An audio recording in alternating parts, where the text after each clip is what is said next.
वेबरने काय केलं, वेबर पण मोठा थिंकर आहे आपला, Protestant ethics and spirit of कॅपिटलिझमचा यूज केला. त्याने काय सांगितलं, ॲक्च्युली इथं जे आपण प्रोडक्शन घेतोय कॅपिटलिझमच्या फॉर्मॅटमध्ये, म्हणजे इंडस्ट्रीमध्ये जो माऊस प्रोड्यूस करतोय किंवा इकॉनॉमिकल हे करतोय, याच्या मागे कोणतरी आहे. आणि कोण आहे ते आहे रिलिजन. याचा स्टडी काय सांगतो, तुम्ही बघा सुरुवातीला इंडस्ट्रियलायझेशन कुठून सुरू झालं, इंडस्ट्रियलायझेशन कुठून झालं,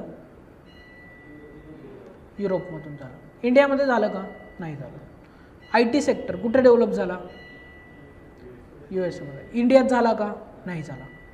किंवा सुरुवातीला जे ट्रेड रिव्हॉल्युशन झालं आपण बोललो नाही का, कपडे घालण्याची पद्धती, हे सगळ्या गोष्टी, हे कुठं झालं, युरोपमध्ये झालं. इंडियामध्ये झालं का, नाही झालं. चीनमध्ये झालं का, नाही झालं. जपानमध्ये नाही झालं. आफ्रिकेमध्ये नाही. का, युरोपमध्येच का झाल्या गोष्टी किंवा USA मध्येच का झाल्या गोष्टी, याच्या मागे एक कॉमन गोष्ट आहे, रिलिजन. तुम्ही जर US मधला रिलिजन बघाल किंवा युरोपमधला रिलिजन बघाल, तो काय आहे, ख्रिश्चॅनिटी.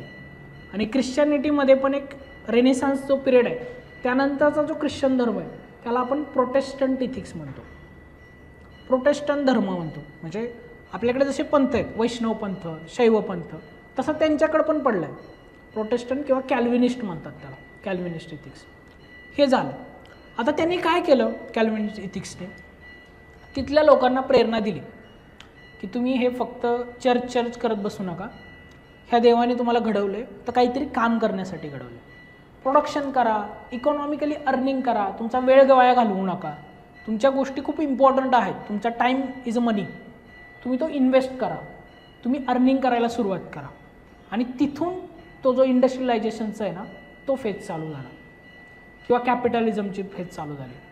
म्हणून वेबर काय म्हणतो की प्रोटेस्टंट इथिक्सनी, प्रोटेस्टंट धर्माच्या नीतितत्वांनी कॅपिटलिझमला जन्माला घातलेला आहे. भांडवलवाद जो निर्माण झाला आहे ना, तो धर्माने निर्माण झाला आहे. आणि हे सांगताना त्यांनी हिस्ट्रीचा यूज केला, कारण हिस्टॉरिकल एव्हिडन्सेस दिल्याशिवाय मी प्रूव्ह करू शकत नाही ना की आत्ता धर्म कसा झाला किंवा आत्ताचा प्रोटेस्टंट इथिक्स कसा तयार झाला. म्हणजे काय, इथे सुद्धा हिस्ट्रीचा यूज आहे.